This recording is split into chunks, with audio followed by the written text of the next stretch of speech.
Okay, now let's take a look inside the box. We can see it's got the beautifully designed packaging with the white box and the green lettered logo. And when we open it, we can see the ASMAX Z1 device.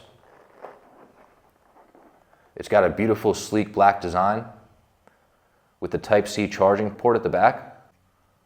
And you can see it's got the water protective cover for that charging port. Inside, we've got the componentry. Now let's take a look at the components inside the ASMAX Z1 box.